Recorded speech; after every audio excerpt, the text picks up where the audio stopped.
Hello student, नमस्कार।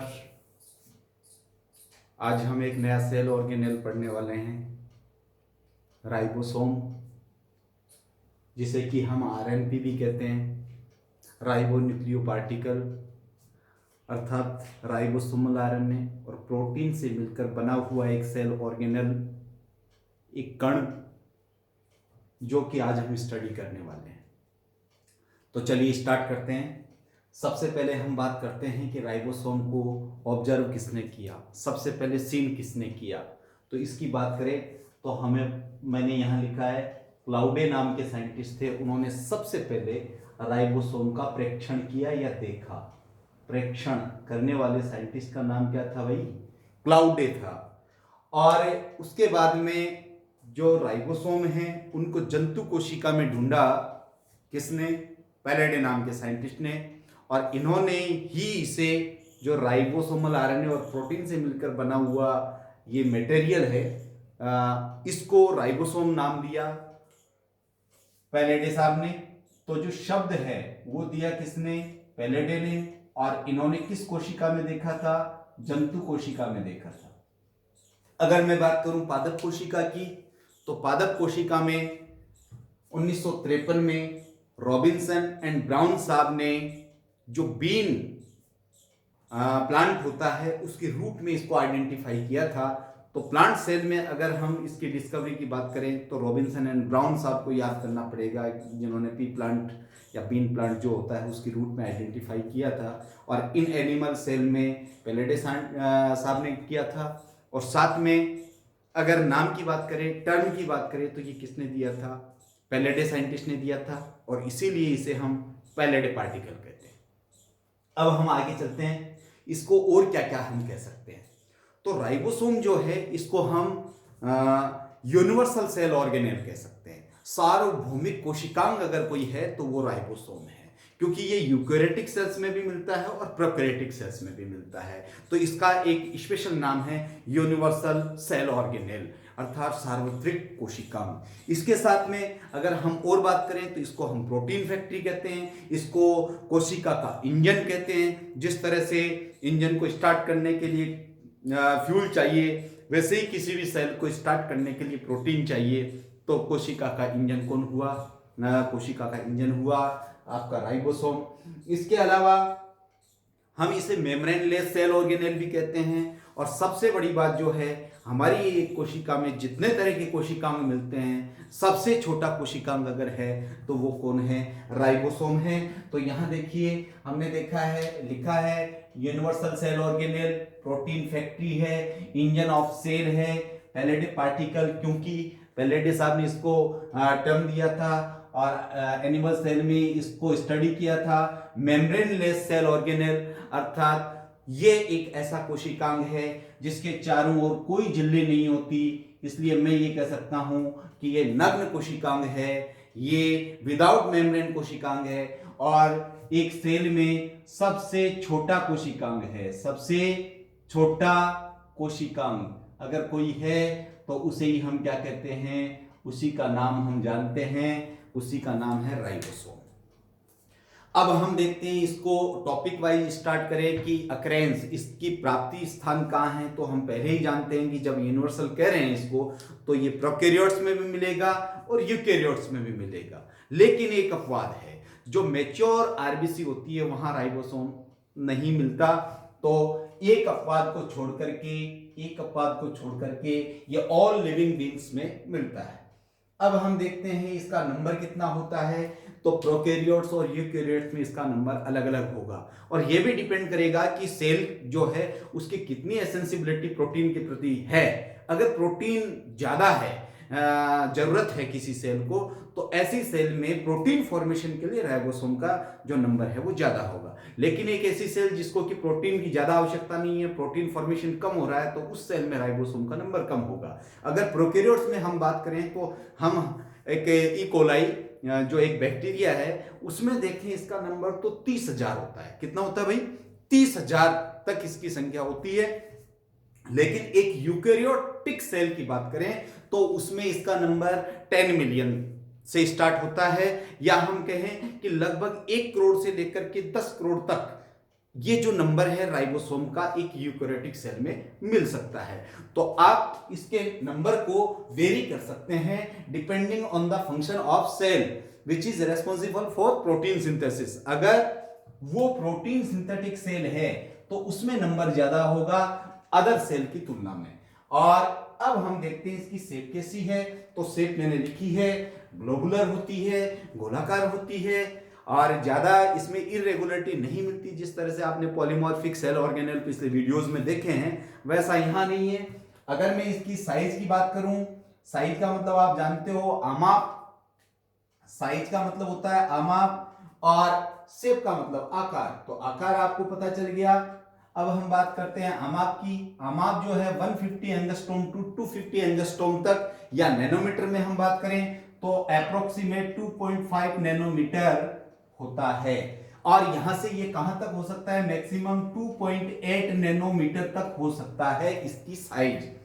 और अगर मैं इसके केमिकल कंपोजिशन की बात करूं या रासायनिक संगठन की बात करूं, कौन कौन से रसायन हैं जो राइबोसोम को फॉर्म करने के लिए जरूरी है एक सेल के अंदर, तो इसको मैंने यहां लिखा है। देखिए कंपोजिशन में एक तो इसको चाहिए प्रोटीन, और उसके साथ में एक न्यूक्लिक एसिड है राइबोन्यूक्लिक एसिड, आरएनए, और देन कुछ आइंस चाहिए और कुछ एंजाइम चाहिए, जैसे कि पेप्टिडाइल ट्रांसफरेज एंजाइम है वो एंजाइम चाहिए। आइंस में मैग्नीज है, मैग्नीशियम है और कैल्शियम आयन है।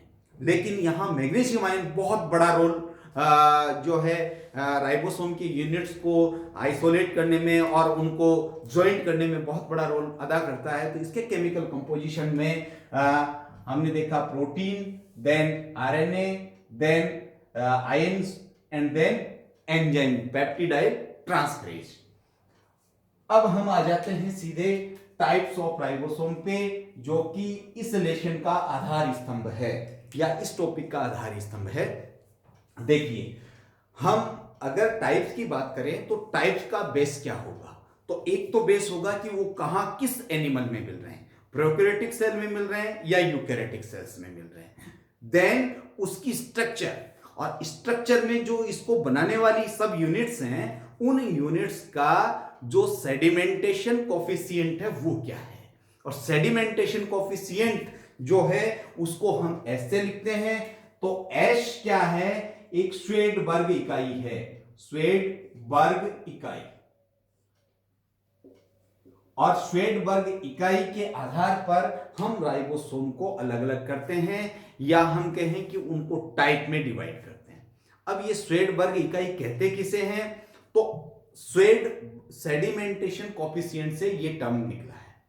और श्वेडबर्ग इकाई का मतलब ये समझिए आप कि किसी सेल के साइटोप्लाज्म में राइबोसोम पड़ा है और उसकी यूनिट्स को आपको डिसोसिएट करना है, उनको अलग अलग निकालना है। इसके लिए सेंट्रीफ्यूगल मेथड यूज करना पड़ेगा। और जो सेंट्रीफ्यूगल मेथड है या अपकेंद्रीय विधि है उसके आधार पर आप उनको अलग करोगे, तो जिस जिस मेजरमेंट पे या जिस जिस पॉइंट पे वो अलग अलग सब यूनिट अलग होगी और उनको आप आइसोलेट कर पाओगे, तो वो जो गुणांक है वो होगा अवसादन गुणांक। और ये अवसादन गुणांक क्या कहलाएगा, श्वेडबर्ग यूनिट कहलाएगा। अगर एक श्वेडबर्ग यूनिट की बात करें हम, 1 श्वेडबर्ग यूनिट की बात करें, तो उसका मतलब 1 मल्टीप्लाई 10⁻⁻13 सेकंड होता है। ये यूनिट आपको याद रखनी है। और सेडिमेंटेशन कोफिशिएंट के आधार पर ही हम इनको रिकॉग्नाइज कर पाते हैं। तो अब हम देखते हैं कि राइबोसोम कितने प्रकार के हो गए। राइबोसोम मैंने देखो लिखा है, prokaryotic ribosome, eukaryotic ribosome, membrane free ribosome, membrane bound ribosome, और एक स्पेशल मैंने लिखा है 55S मैमेलियन माइटोकॉन्ड्रियल राइबोसोम। तो 5 टाइप के मैंने लिखे हैं, लेकिन मेजर क्लासेस जो हैं इसकी 2 हैं, प्रोकैरियोटिक और यूकैरियोटिक। अब हम बात करते हैं किसकी, प्रोकैरियोटिक राइबोसोम की बात करते हैं। तो प्रोकैरियोटिक राइबोसोम है यानी ऐसे राइबोसोम जो कि केवल प्रोकैरियोन न्यूक्लियस जैसी स्ट्रक्चर या उसके साइटोसोल में मिलेंगे, या मैं कहूं असीम केंद्र की प्राणियों की कोशिकाओं में मिलने वाले राइबोसोम। और इनका अवसादन गुणांक के आधार पर हम देखें तो इनको हम 70S से डिनोट करते हैं। तो पहले प्रकार का राइबोसोम हुआ कौन सा? 70S प्रकार का राइबोसोम हो गया। अब 70S प्रकार के राइबोसोम को अगर हम इलेक्ट्रॉन माइक्रोस्कोप में स्टडी करें तो वहां आपको दो यूनिट नजर आएगी, एक तो फर्स्ट और एक सेकेंड। जो फर्स्ट वाली है वो होती है स्मॉल सब यूनिट, और जो सेकेंड वाली है उसको हम बोलते हैं लार्ज सब यूनिट, या मैं कहूं छोटी उप इकाई और बड़ी उप इकाई। दोनों जब जुड़ जाती है तो एक कंप्लीट राइबोसोम का फॉर्मेशन होता है। अब यहां आप देख रहे हैं कि 70S है, इसकी छोटी इकाई को हमने 30S से डिनोट किया है और बड़ी उप इकाई को हमने 50S से डिनोट किया है। अगर मैं 30S और 40S उप इकाइयों को बाहर निकालूं और उनको देखना चाहूं कि वो किस तरह से नजर आती हैं, तो आप देख रहे हैं कि ये 30S है, ये फर्स्ट वाली जो आप देख पा रहे हैं, ये फर्स्ट यूनिट स्मॉल यूनिट और ये सेकेंड यूनिट, ये लार्ज सब यूनिट है। तो ये फर्स्ट वाली है तो ये इस तरह से नजर आती है और इस तरह से नजर आती है। अब ये 70S हो भले 80S राइबोसोम हो, उन सब में स्मॉल यूनिट, स्मॉल सब यूनिट हो या लार्ज सब यूनिट हो, उनके जो पार्ट्स हैं, जो उनके नाम हैं, वो एक जैसे हैं। यानी कितने स्ट्रक्चर देखने को मिलेंगे? देखिए, मैं पहले छोटी उप इकाई है उसकी बात करता हूं। मैंने यहां लिखा है हेड रीजन, दूसरा मैंने लिखा है प्लेटफॉर्म रीजन, तीसरा मैंने क्लेफ्ट लिखा है, फोर्थ मैंने आधार लिखा है। तो छोटी उप इकाई है उसमें 4 पार्ट देखने को मिलेंगे, एक हेड, एक प्लेटफॉर्म, एक क्लेफ्ट और एक बेस। अर्थात उसका सिर भाग होगा, एक मंच होगा, एक खांच होगी और एक आधार भाग होगा। आधार भाग ये वाला है, और जो नुकीला ये पार्ट आप देख रहे हो इसे मंच कहते हैं। ऊपर वाला जो प्लेट पार्ट देख रहे हो सबसे ऊपर है तो ये इसका शीर्ष है, और बाद में मंच और शीर्ष के बीच में एक खांच देख रहे हो वी टाइप की, उसे हम खांच या क्लेफ्ट कह रहे हैं। तो ये चारों जो स्ट्रक्चर है वो स्मॉल सब यूनिट में मिलेगी। और अगर लार्ज यूनिट को मैं देखूं तो लार्ज जो सब यूनिट है उसमें देखिए इसमें भी 4 पार्ट हमें नजर आ रहे हैं। कौन कौन से? एक तो देखिए इसका सबसे जो नुकीला भाग है, सबसे जो नुकीला भाग है ऐसे खड़ा दिख रहा है, इसको इसका व्रंत कहते हैं, स्टॉल।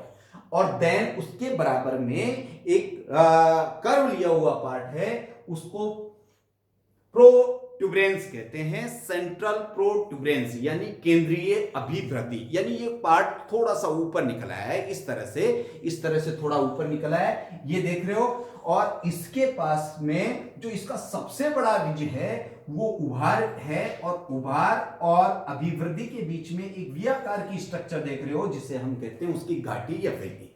तो 4 ही पार्ट यहां मिलते हैं। कौन कौन से? एक हो गया स्टॉल, दूसरा हो गया अभिवृद्धि, तीसरा वेली और चौथा उभार। तो 4 पार्ट हो गए। अगर मैं अब 30S सब यूनिट की बात करूं 70S राइबोसोम में, तो देखिए ये किससे मेडअप है। इसको अगर हम केमिकल कंपोजिशन इसका बाहर निकालें तो इसमें क्या मिलेगा? इसमें हमें मिलेगा 16S राइबोसोमल आरएनए और 21 प्रोटीन, ये आपस में मिलेंगे तो 30S सब यूनिट का निर्माण होगा। तो ये देखिए मैंने यहां पर 30S सब यूनिट के अंदर बनाया क्या है, 16S राइबोसोमल आरएनए और 21 प्रोटीन। इसके बाद में हम देखते हैं कि ये जो लार्ज सब यूनिट है इसका फॉर्मेशन किससे होगा। तो इसको आइसोलेट करें, इसके कंपोजिशन को चेक करें, तो इसमें हमें क्या क्या देखने को मिलता है, या मैं कहूं 50S में क्या क्या होगा। यहां होगा 23S ribosomal RNA, 50S ribosomal RNA और 34 प्रोटीन।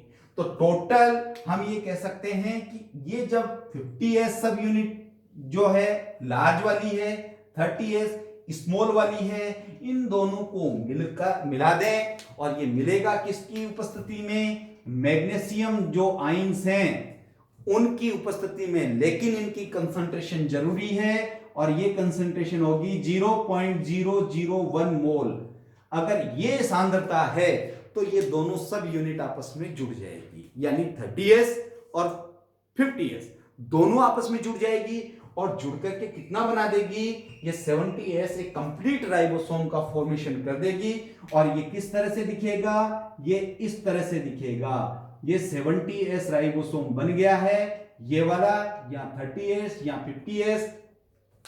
यहां आप देख रहे हो इस तरह से ये नजर आ रहा है, इस तरह से ऊपर निकला हुआ ये स्टॉल्क है और ये प्रोट्यूबरेंस है। अगर मैं टोटल 70s की बात करूं कि इसमें कितने राइबोसोमल आरएनए मिलेंगे और कितने प्रोटीन मिलेंगे, तो आपको पता है 3 तो राइबोसोमल आरएनए मिलेंगे और 55 प्रोटीन के मॉलिक्यूल मिलेंगे। अब जो ये 55 प्रोटीन मॉलिक्यूल हैं ये वाले, और ये 3s राइबोसोमल आरएनए, यानी 3 टाइप के कौन कौन से, 60s, 23s और 50s, ये तो 3 हो गए, और 21 और 34 ये हो गए 55। तो ये जो 55 प्रोटीन्स है इनमें 2 प्रोटीन्स एक जैसी होती हैं, तो उन दोनों प्रोटीन्स, यानी 2 प्रोटीन ऐसी हैं जो एक जैसा फंक्शन करती है, तो जनरली हम उन 2 को न मान करके 53 टाइप के प्रोटीन रेस्पॉन्सिबल मानते हैं इनके फॉर्मेशन के लिए। और इनमें अगर आरएनए और प्रोटीन का रेशियो देखा जाए तो वो कितना आता है, वो आता है 2:1। क्या आता है, 2:1। तो इस तरह से हमने देखा कि 70s राइबोसोम किस तरह से यानी बनेगा। अब हम बात करते हैं किसकी, यूकेरियोटिक राइबोसोम की। और यूकेरियोटिक राइबोसोम को हम किससे डिनोट करते हैं, हम करते हैं उसको ATS से। और ATS को मैंने यहां दिखाया, देखिए 60s और 40s, अर्थात इसकी जो छोटी उप इकाई है वो 40s होगी और बड़ी उप इकाई कौन सी होगी, 60s होगी। अब जो 40s है वो किस तरह से दिखेगी, वो इसी तरह से दिखेगी, और जो 60s है वो किस तरह से दिखेगी, इसी तरह से दिखेगी। लेकिन लेटरल व्यू उसका लें तो वो किस तरह से दिख सकती है, वो इस तरह से दिख सकती है, वो इस तरह से दिख सकती है, इस तरह से। और ये बीच में क्या होगा, इसकी सेंट्रल अभिवृद्धि होगी या प्रोट्यूबरेंस होगा, अभिवृद्धि होगी, ये स्टॉल्क होगा, ये रिज हो गया, बाकी वैली हो गई। तो ये लेटरल व्यू है और ये कौन सी यूनिट है, लार्ज सब यूनिट है, लार्ज सब यूनिट। ये इस तरह से, ये मैंने लेटरल बनाया है। अगर आप इस तरह का देखोगे तो इस तरह का भी नजर आएगा। अब 40s और 50s को कंसिस्ट करने के लिए क्या चाहिए, तो 40s का कंपोजिशन देखें तो 80s राइबोसोमल आरएनए और 30 प्रोटीन चाहिए। और अगर 60s का देखें तो इसमें 3 टाइप के तो राइबोसोमल आरएनए चाहिए। कौन कौन से, 20s राइबोसोमल आरएनए चाहिए, 28 राइबोसोमल आरएनए चाहिए, 5.8s राइबोसोमल आरएनए चाहिए और 5s राइबोसोमल आरएनए चाहिए। तो 3 टाइप के राइबोसोमल आरएनए हो गए। और साथ में इसमें जो प्रोटीन मॉलिक्यूल है वो कितने चाहिए, 40 तरह की प्रोटीन चाहिए। तो ये सब एक जगह हो जाएंगे, ये सब एक जगह हो जाएंगे, तो इससे बनेगा 60s, और ये दोनों एक जगह हो जाएंगे तो 40s। इन दोनों को हमने एक जगह कर दिया तो हमारे पास एक 80s राइबोसोम बन जाएगा। कौन सा बन जाएगा, 80s राइबोसोम बन जाएगा। लेकिन मैंने इस 80s राइबोसोम को थोड़ा सा बाउंड स्टेट में न दिखा करके खुला हुआ दिखाया है। और खुला हुआ दिखाया है, इसके पीछे रीजन ये है कि हमें ये पता होना चाहिए कि जो लार्ज सब यूनिट है, भले ही वो यूकेरियोटिक सेल हो और भले ही वो प्रोकैरियोटिक सेल हो, जो लार्ज सब यूनिट होती है उसके पास 2 साइट होती है। कौन कौन सी, एक तो ए साइट होती है यानी ए स्थल, और एक दूसरा होता है पी स्थल। पी स्थल को हम बोलते हैं क्या, पेप्टिडाइल, और एक का मतलब एक्सेप्टर। तो 2 तरह की साइट मिलती है, 2 तरह के स्थल मिलते हैं, 2 तरह के स्थान मिलते हैं। किस पर, बड़ी उप इकाई पर। और ये बड़ी उप इकाई पर देखें तो कहां पे दिखेंगे, देखिए मैंने बनाई है ये 60s बड़ी उप इकाई और ये बनाई है छोटी उप इकाई। छोटी उप इकाई को देखने पे आपको पता चल रहा है कि ये किसके समान है, ये कैप के समान है, कैप के समान, यानी जैसे एक टोपी हो। किसके समान है, टोपी के समान। और अगर लार्ज सब यूनिट को देखें, ये वाली, तो इसको देखिए, यहां पर देख लीजिए, भले यहां पर देख लीजिए, ये कैसी दिखती है, गुंबद के समान, गुंबद। गुंबद के समान। जैसे आपने मंदिरों में मेहराब देखी होगी, और मंदिरों में जो मेहराब होती है गोल गोल ऊपर वाली, वो गुंबद होती है। तो ये गुंबद जो है उसके समान होगी बड़ी उपिकाई, और केप के समान होगी छोटी उपिकाई।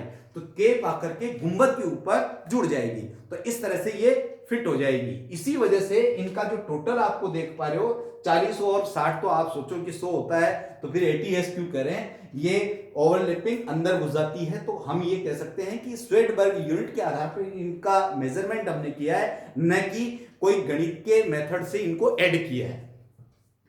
अब मैं कह रहा था ये 40s होगी, ये 60s हो गई, लेकिन 60s सब यूनिट जो है वो लार्ज है, और लार्ज में मैंने कहा ए साइट होती है और एक पी साइट होती है। तो ए साइट पे आके कौन जुड़ता है, ट्रांसफर आरएनए जुड़ता है। ये हम प्रोटीन सिंथेसिस का एक कंप्लीट वीडियो बनाएंगे तो फिर डिटेल में पढ़ेंगे। और साथ में जो पी साइट होती है, यहां पर पॉलीपेप्टाइड श्रृंखला का जो है इलोंगेशन होता है। तो पी साइट पे आकर के ट्रांसफर आरएनए जुड़ेंगे, और जो पी साइट ए साइट पे ट्रांसफर आरएनए आके जुड़ेंगे, और पी साइट पे पॉलीपेप्टाइड चेन का इलोंगेशन होगा। अब हम देखते हैं कि ये जो दोनों इकाइयां हैं ये आपस में जुड़ती हैं, तो इनके बीच में एक खोखली गुहा बन जाती है, और वो जो खोखली गुहा है उस गुहा को हम बोलते हैं टनल या कैविटी। और उस कैविटी के अंदर कौन आ जाता है, मैसेंजर आरएनए आ जाता है। उसी के ऊपर जो कोडोन होते हैं उनको रीड करके प्रोटीन का सिंथेसिस किया जाता है, और वो प्रोटीन सिंथेसिस हम बाद में पढ़ेंगे। तो ये जो है ये टनल जो मिल देख रहे हो, ये भी लार्ज सब यूनिट में आपको नजर आ रही है। और इस टनल से होकर के ही पॉलीपेप्टाइड इस तरह से इसमें से बाहर आता है। तो इसे हम कहेंगे पॉलीपेप्टाइड। और पॉलीपेप्टाइड किधर से आएगा, पी साइड से आएगा। अगर हम कंप्लीट 80S राइबोसोम की बात करें तो इसमें 4 तरह के राइबोसोमल आरएनए होंगे। एक तो 18S टाइप का, एक 28S टाइप का, एक 5.S टाइप का, और एक 5S टाइप का। और टोटल प्रोटीन की बात करें तो 70 प्रोटीन मिलेगी, और ये सारे मिलकर के कंप्लीट एक 80S राइबोसोम को फॉर्म करेंगे। और अगर इसमें आरएनए और प्रोटीन के रेशियो की बात करें, हम अनुपात की बात करें, तो ये 1:1 होता है। तो हम ये कह सकते हैं कि जो प्रोकैरियोटिक सेल है या प्रोकैरियोटिक राइबोसोम है, उनमें जो रेशियो होगा वो 2:2:1 अर्थात 2:1 होगा। किसका, आरएनए और प्रोटीन का। जबकि यूकैरियोटिक सेल में यानी हमारे में वो क्या होगा, 1:1 होगा। अब ये तो बात हुई किसकी, प्रोकैरियोटिक और यूकैरियोटिक यानी 70S और 80S टाइप के राइबोसोम की। लेकिन इसके साथ में मैंने और कुछ टाइप लिखे हैं। देखिए मैंने एक लिखा है मेम्ब्रेन फ्री राइबोसोम। अब मेम्ब्रेन फ्री का मतलब है झिल्ली मुक्त। क्या होता है भाई, इसका मतलब होता है झिल्ली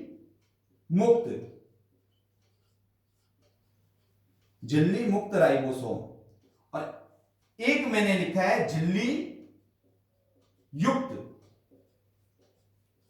संयुक्त राइबोसोम। 2 प्रकार के मैंने और लिखे हैं।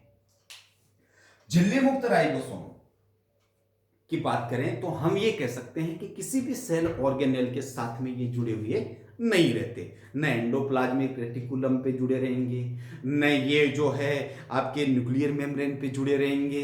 तो हम ये कह सकते हैं कि ये कहां मिलेंगे, झिल्ली मुक्त वाले ये साइटोसोल में मिलते हैं। साइटोसोल, और साइटोसोल किसे कहते हैं, साइटोप्लाज्म कहते हैं। और साइटोप्लाज्म किसे कहते हैं, कोशिका द्रव्य को कहते हैं। और ये जो कोशिका द्रव्य है उसके अंदर ये राइबोसोम फ्रीली पड़े रहते हैं। और ये राइबोसोम जो हैं वो क्या करते हैं, साइटोसोल में रह करके एक विलयशील प्रोटीन बनाते हैं, जिसको हम सोल्यूबल साइटोसोलिक प्रोटीन्स कहते हैं।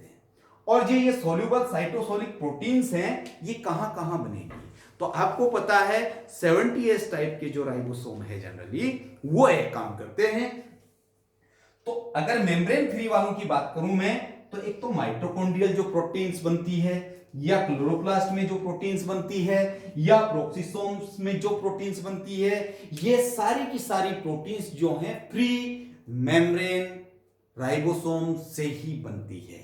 या मैं कहूं कि ये सारी की सारी प्रोटीन्स किसमें है, साइटोप्लाज्म में है।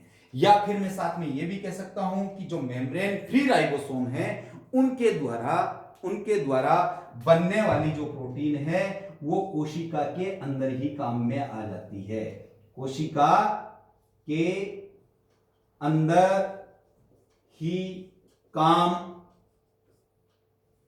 आती है।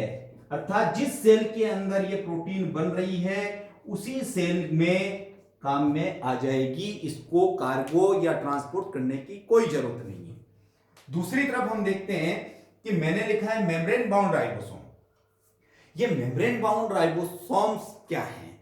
अर्थात ऐसे राइबोसोम जो किसी न किसी झिल्ली के ऊपर प्रेजेंट होते हैं, जैसे कि एंडोप्लाज्मिक रेटिकुलम की आपने सिस्टरनी देखी थी जिससे कि आरईआर बनी थी, या न्यूक्लियर मेम्ब्रेन थी, आउटर न्यूक्लियर मेम्ब्रेन, वहां पे भी ये प्रेजेंट थे।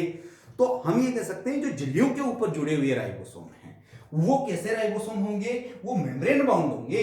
और मेम्ब्रेन बाउंड राइबोसोम जो प्रोटीन बनाते हैं उन प्रोटीन को हम बोलते हैं सिक्रिटेड प्रोटीन, या इसको हिंदी में कहें तो स्रावी प्रोटीन बनती है, स्रावी प्रोटीन बनती है। अब ये जो स्रावी प्रोटीन है, वो प्रोटीन क्या काम करेगी? वो प्लाज्मा मेम्ब्रेन प्रोटीन के रूप में यूज होगी, या फिर मैं कहूं ईआर की प्रोटीन मेम्ब्रेन, या फिर मैं कहूं लाइसोसोमल प्रोटीन्स, ये सारी की सारी किसमें आती है? ये मेम्ब्रेन बाउंड प्रोटीन में। लेकिन साथ में ये कह सकता हूं कि जो मेम्ब्रेन बाउंड राइबोसोम है इनके द्वारा जो स्रावी प्रोटीन है ये जिस सेल में बन रहे हैं वहां काम में नहीं आ रही। ये क्या है? ये दूसरी जगह जा रही है। तो ये तीनों की तीनों जो है, स्रावी का मतलब होता है श्रावण, तो ये कोशिका के बाहर यूज होने वाली है, बाहर काम आते हैं। जनरली ऐसा माना जाता है, काम आते हैं। यानी ऐसी प्रोटीन का निर्माण जो मेम्ब्रेन बाउंड राइबोसोम से होता है वो उस सेल ऑर्गेनेल के मेम्ब्रेन पे नए काम में आकर के सेल के बाहर, जबकि जो मेम्ब्रेन फ्री राइबोसोम है वो सेल के अंदर काम में आते हैं। एक मैंने यहां पे लिखा है 55S टाइप का राइबोसोम, जिसकी स्मॉल सब यूनिट 25S और लार्ज सब यूनिट 35 to 40 तक हो सकती है। तो ये जो राइबोसोम है ये माइटोकॉन्ड्रिया में मिलता है, लेकिन कौन सा माइटोकॉन्ड्रिया? मेमल्स का माइटोकॉन्ड्रिया।